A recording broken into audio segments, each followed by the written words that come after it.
और ये अमृतसर के गांव माड़ी गोड़ सिंह के रहने वाले हैं। और ये भाई अपनी बेटे की टेस्टमनी बताने के लिए, जो बेटा इनके साथ में खड़ा है, इसकी टेस्टमनी बताने के लिए यहाँ पर आए हुए हैं। ये बताते कि अब इस बेटे की उम्र 27 साल हो चुकी है। बचपन से ही दुष्ट आत्माएं मंजीत सिंह के जीवन में काम कर रही थी। बताते कि जब इनके फादर इनको स्कूल भेजते थे तो ये पढ़ाई में, स्टडी में अपना मन नहीं लगा पाते थे। स्टडी में हमेशा ये फेलियर रहते थे और जब भी किसी काम में डालते थे उसमें भी फेलियर रिजल्ट आता था। लाइफ में एक ऐसा अजीब दुष्टात्मा इनके काम कर रहा था कि जिस भी काम को हाथ डालते थे उसमें निराशा का ही सामना करना पड़ता था।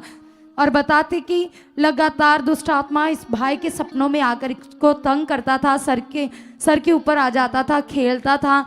और इनके घर वाले इस भाई को लेकर इधर उधर बहुत ज़्यादा भटके, बहुत सारे धार्मिक स्थानों पर गए, बहुत सारी मन्नतें मांगी और बहुत सारे बाबाओं के पास गए। यहाँ तक कि इन्होंने बहुत दूर दूर तक ये अपने बेटे को लेकर गए कि कहीं से इसका हल हो, कहीं से ये ठीक हो जाए। लेकिन बताते कि लगातार बीमारी रहता, कंडीशन खराब रहती, निराशा भरा जीवन रहता। और बताते कि इसी प्रकार से इनके बेटे का जीवन पूरी तरह से बेकार हो चुका था। और इनके घर में एक ऐसी नेगेटिविटी काम करती थी कि जो ये ब्रदर है कार सिंह, इस भाई के परिवार में इनकी जॉइंट फैमिली है। और बताते कि सबसे पहले तो इनके बड़े भाई की डेथ हो गई, फिर इनकी भाभी की डेथ हो गई, फिर उनके बेटे की डेथ हो गई।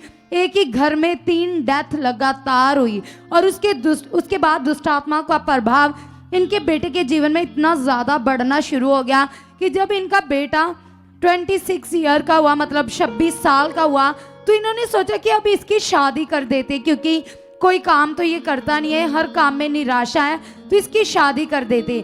तो बताते कि जब इन्होंने शादी डिसाइड की, शादी में कुछ ही दिन रहते थे, तो दुष्ट आत्माओं ने इस भाई का बहुत ही ज़्यादा बुरा हाल कर दिया। बताते कि इतना ज़्यादा सर के ऊपर आकर खेलता था, बोलता था दुष्ट आत्मा मुंह से कि मैं इसको मार दूंगा, ख़त्म कर दूंगा।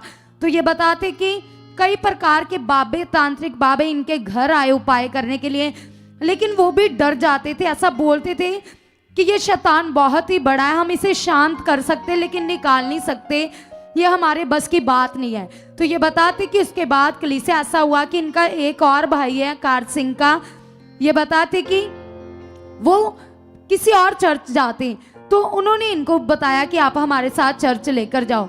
तो ये बताते कि उसके बाद क्या हुआ कि वो पास्टर जिनके पास वो जाते थे वो इनके घर में आए। ये इनका बेटा वहाँ चर्च जाने के लिए तैयार नहीं हो रहा था, लेकिन फिर इन्होंने उन पास्टर्स को अपने घर पर बुलाया। तो बताते कि जब पास्टर इनके घर पर आए तो शैतान उनके मुंह से बोल रहा था, इनके बेटे के मुंह से, कि मैं दुष्ट आत्मा बोल रही थी कि कभी बोलती थी मैं पेटी के अंदर हूँ, कभी घर के किसी फर्नीचर का नाम लेती थी, कभी कुछ बोलती थी, ऐसी फालतू बातें कर कर बताते कि भरमा रही थी। और बताते कि उन पास्टर्स ने भी ऐसा बोला कि हम इस शैतान को नहीं निकाल सकते, ये बहुत ही ज़्यादा बड़ा है। तो ये बताते कि उसके बाद ये बहुत परेशान हो गए, बहुत ही ज़्यादा दुखी थे, परेशान थे। इनके एरिया में से कुछ विश्वासी भाई बहन जो यहाँ पर आते हैं, उन्होंने इनको बताया कि आप सुखपारण अमनिस्टी में लेकर जाओ। तो बताते कि जब पहली बार यहाँ पर लेकर आए, तो उस समय शैतान इनके ऊपर प्रकट नहीं हुआ, तो फिर इनको ले हैंड के लिए आगे लेकर आया गया। तो आइए देखते उस समय का ले हैंड सीन, जब इस भाई को आगे लेकर आएंगे।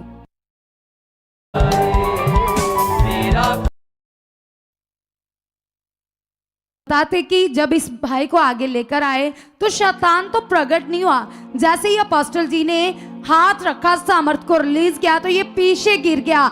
तो बताते कि उसी दिन से ये भाई उस खतरनाक, जो बचपन से 26 साल से दुष्ट आत्माएं तंग कर रही थी, परेशान कर रही थी, उसी दिन से टोटली डिलीवर हो गया है। कलीसिया पूरी तरह से आजाद हो चुका है। आज इनके घर में शांति, और उसके बाद कभी दुष्ट आत्मा इनके ऊपर नहीं आया, कभी इनके घर में झगड़ा नहीं हुआ। आज 2 महीने हो चुके, ये भाई टोटली फ्री हो चुका है। कलीसिया तो इनके साथ जो इनके फादर खड़े हैं, बताते कि दुष्ट आत्माओं का प्रभाव इनके जीवन में भी था। ये बताते कि इनके फादर लगातार, इनको नींद नहीं आती थी, दुष्ट आत्माएं सपनों में तंग करती थी। और कलीसिया इसी साल में 2024 में ऐसा हुआ इनके फादर के साथ, क्योंकि डेथ पीरियड तो पहले ही इनके घर में काम करी थी, दुष्ट आत्माएं बुरे तरीके से काम करी थी। बताते कि 2024 में अचानक से इनके नाक से इनको सांस आनी बंद हो गई, कोई स्मेल नहीं आती थी, स्मेल भी नहीं कर पाते थे, सांस तो बिल्कुल आती नहीं थी। कलीसिया ये मुंह खोलकर बहुत ही मुश्किल से सांस लेते थे, थोड़ा सा मुंह खोलते थे, लगातार मुंह खुला ही रहता था, सांस लेते थे, नाक से सांस नहीं लिया जाता था।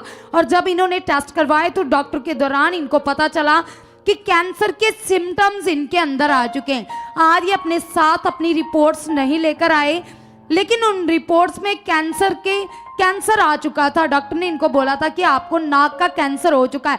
शैतान ने इतनी भयानक बीमारी इनको लगा दी थी।